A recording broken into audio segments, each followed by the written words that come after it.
අයිබෝන් හැමෝටම ඉතින් කටයුතු අද පිළිගන්නවා අසිබ් YouTube channel එකට. ඉතින් අද ගොඩක් කාලෙකින් තමයි මේ වගේ වීඩියෝ එකක් එන්නේ. ඉතින් මම මේට පස්සේ එන වීඩියෝ එක තමයි ගොඩක් දුරට සබ්ටයිටල් හදන විදිය ගැන වීඩියෝ එකක් කරන්න බලාපොරොත්තු වෙන්නේ. ඉතින් මේ වීඩියෝ එකට අවශ්‍ය වෙන දෙයක් තමයි ගොඩක් දුරට සිංහල සබ්ටයිටල් හදනවා නම් කොහොමද සිංහලෙන් ටයිප් කරන්න කියන එක ලේසියෙන්ම.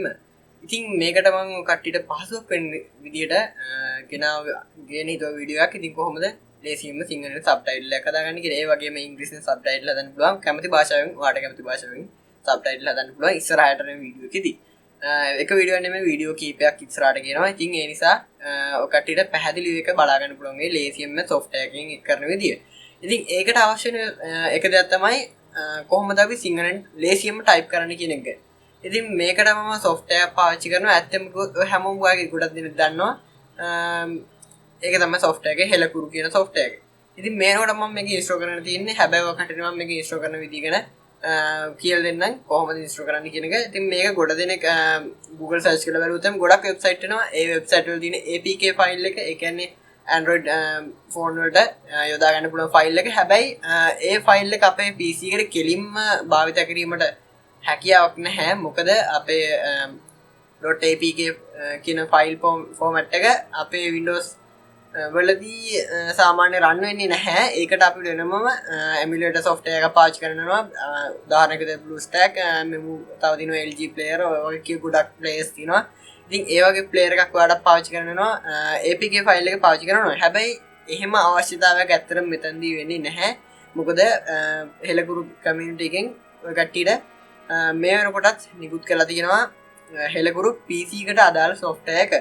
ඉතින් මේ ගොඩක්ම පහසුයි. ඇත්තම කිව්වොත් දැන් ෆෝන් එකේ ටයිප් කරනවා වගේම ABCD පිළිවෙලට ශබ්දයට අනුව තමයි ඉංග්‍රීසි ශබ්දයට අනුව තමයි මේ වෙනකොට හෙලකුරු එකෙන් ඒ ලබා දීලා තියෙන software එකෙත් ටයිපින් සිද්ධ වෙන්නේ හරියට ෆෝන් එකේ සිද්ධ වෙනවා වගේමයි. ඉතින් ඒකට අවශ්‍ය වෙන software එක ගන්න විදිය මම දැන් කට්ටියට පෙන්නන්නම්. තව කතා කරන්න නැතුව ඒකට අවශ්‍ය වෙන software එක ගන්න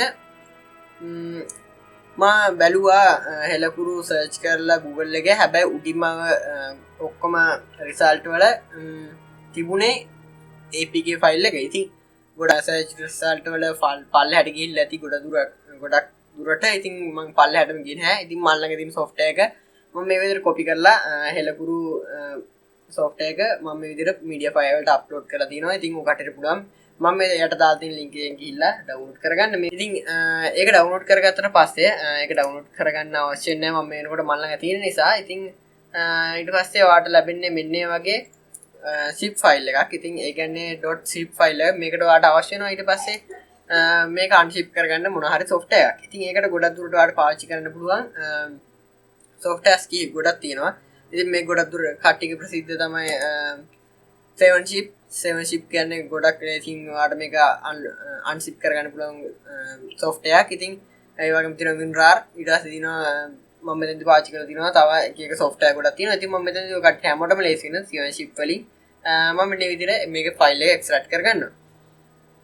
මේක එක්ස්ට්‍රැක්ට් කරගත්තට පස්සේ මෙන්න මේ විදිහට ෆෝල්ඩර් එකක් එක්කම මම එක්ස්ට්‍රැක්ට් කරගත්තා. ඉතින් ඔයාලට පේනවා ඇති මෙන්න මේ විදිහට version ටිකක් තියෙනවා.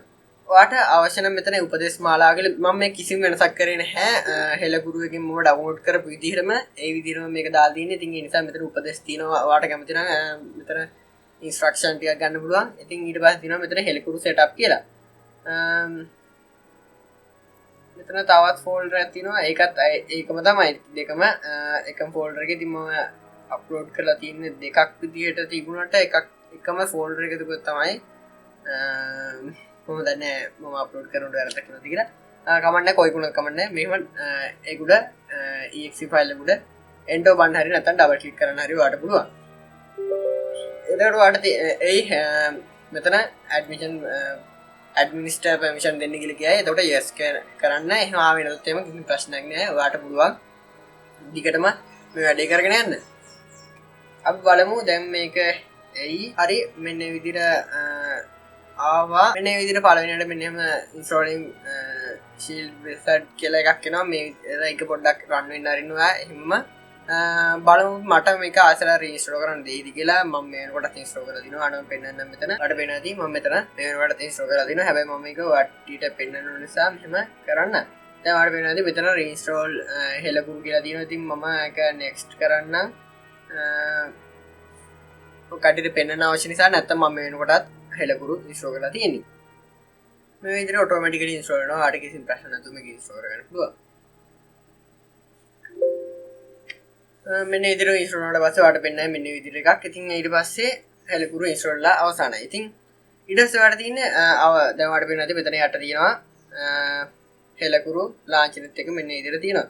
ඉතින් ඔයාලට පුළුවන් මෙන්න Piosonic එකේ හරි විජේසේකර හරි කියලා ඔයාලට ෆොන්ට් අතර මාරු වෙන්න පුළුවන්. කැමති ෆොන්ට් එකක් ගන්න පුළුවන්. මම විජේසේකර කියන ෆොන්ට් එක ගන්නම්. ඊට පස්සේ දැන් අපි බලමු මේකෙන් හෙලකුරු වලින් ටයිප් කරන්න පුළුවන්ද කියලා.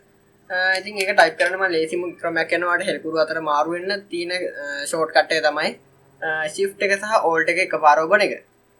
shift එක සහ alt එක එකපාරව ඔබන එක.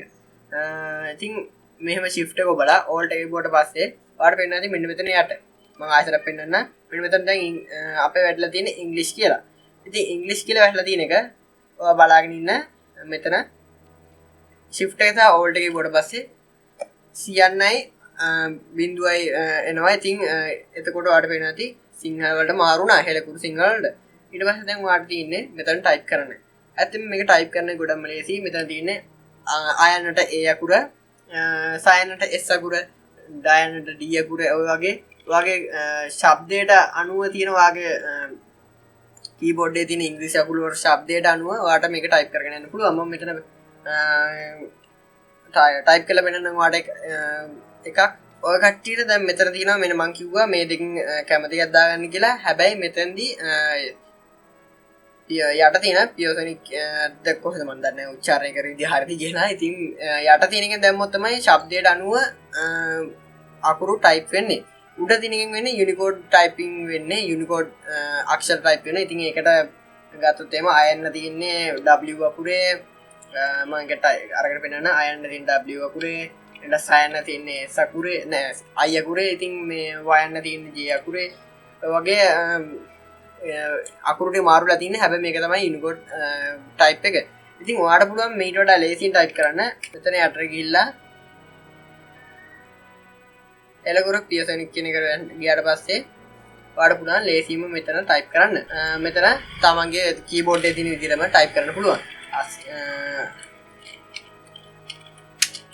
අර වෙන ඇති ගොඩක් පහසුයි. මම මේක ටයිප් කරන්න එක පෙන්නන්නේ බලව පෙන්වන්න පුළුවන් ඉතින් කියලා. හරි ඔය කට්ටියට දැන් පෙන්වන්න පුළුවන්. මේ විදිහට මම කීබෝඩ් එක අරගන්න. දැන් පේනවා ඇති මෙතන මම ටයිප් කරනවා. ඔයාලට මෙතන පේනවා දැන් ටයිප් කරනවා. උඩ මගේ කැමරා කැම් එකෙන් බලාගන්න පුළුවන් ඔයාලට ටයිප් කරන විදිය. අකුරු වල පැත්ත මාරුලා තින්නේ මම කමන්නේ නැහැ. අපි අකුරු වල පොඩ්ඩක් පැත්ත මාරුලා තින්නේ. හැබැයි බය වෙන්න එපා. ඉතින් මෙතන මම ASCII කියලා ටයිප් කරන්න ඕන නම් මම මෙතන තියෙන්නේ A අකුර මගේ කීබෝඩ් එක අකුරු මැකිලා තින්නේ. ඉතින් මෙතන A අකුර තින්නේ. අයන් නෙවුවාම A අකුර එබුවාම අයන් වෙනවා. ඊට පස්සේ අයන් නෙවුවාම S අකුර එබුවාම සයන් වෙනවා. මෙව වාට පුළුවන් මෙතන C යන්න කරේ මම මෙතන I අකුර බලලා බයන්න යවන්න අවශ්‍ය නම් B අකුර බලන්න පුළුවන්. මෙතන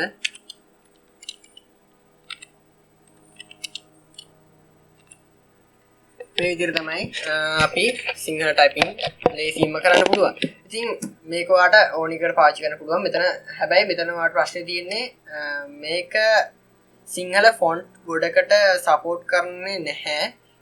එතකොට ඒ ෆොන්ට් එක දාගත්තට පස්සේ ඔයාලට වෙන්නේ ඒ කියන්නේ දැන් ඔයා හිතන්න ඔයා Word වල ටයිප් කර කර ඉන්නවා. එතකොට ඔයාලට අවශ්‍ය වෙන ලස්සන ෆොන්ට් එකක් තියෙනවා. ඒ ෆොන්ට් එකට මේක විදිහට ටයිප් කරන්න අවශ්‍ය වෙනවා. හැබැයි එතනදී ගොඩක් වෙලාවට මේක වැඩ කරන්නේ නැහැ. මොකද මේක Unicode type එක නෙවෙයි නිසා. ඉතින් ඒ නිසා ඔයාලට සිද්ධ වෙනවා මේකෙන් තියෙන ෆොන්ට් එකෙන් ටයිප් කරලා ඒක Google search කරන වෙනවා සිංහල to Unicode කියලා නෑ Unicode converter කියලා search කරලා පස්සේ ඔයාලට පුළුවන් වෙනවා Unicode වලට convert කරගන්න. ඊට පස්සේ ඔයාලට පුළුවන් වෙනවා ඕන ෆොන්ට් එකකට අදාළව මේක මාරු කරගන්න. කිසිම ප්‍රශ්නයක් වෙන්නේ නැහැ. ඉතින් අදට වීඩියෝ එකේ ඉතින් මේක තමයි කියලා දෙන්න තියෙන්නේ. මොකද ඉස්සරහ වීඩියෝ එකේදී මම සිංහලෙන් ටයිප් කරලා පෙන්නනවා සබ්ටයිටල් හදනකොට. ඉතින් වාට පුළුවන් ඒ වීඩියෝ ඇති ඉස්සරහට බලන්න වීඩියෝ එකක් නෙමෙයි කීපයක් වෙනවා එක වීඩියෝකින් කියලා දෙන්න බෑ ගොඩක්ම දික් වෙනවා වීඩියෝ එකේ ඉතින් ඒ නිසා වීඩියෝ කීපයකින් මම මේක පැහැදිලි කරලා දෙන්න බලාපොරොත්තු වෙනවා ඉතින් වීඩියෝ හොඳයි අනිවාර්යෙන් සබ්ස්ක්‍රයිබ් කරන්න එතනින් ආව තියෙන බෙල් එකන ක්ලික් කරලා නොටිෆිකේෂන් ඕල් හැමදාම මේ වගේ වීඩියෝ බලන්න කටට ඒක ගොඩක් වැදගත් ඉතින් මේ ගොඩ කාලයට පස්සේ තමයි වීඩියෝ එක ගෙනාවේ මොකද හේතුව උනේ ටයිමින් කිව්වට කියන්න පුළුවන් ඇත්තනම ටයිම් එකක් තිබුණේ නැහැ මොකද මේ අවුරුද්ද මම ඒ ලෙවල් කරන නිසා ඉතින් ටයිම් එකක් තිබිච්ච වෙලාව මම වීඩියෝ කරා ඊළඟ වීඩියෝ එක එඩිට් කරපු ගමන් මම දානවා ප්ලේලිස්ට් එක බලාගෙන ඉන්න ප්ලේලිස්ට් වලට මම දාන්නේ මේක නම් ප්ලේලිස්ට් එක නෙමෙයි ඉතින් අපි ඊළඟ වීඩියෝ එකේ හමු වෙමු හැමෝටම සුබ දවසක්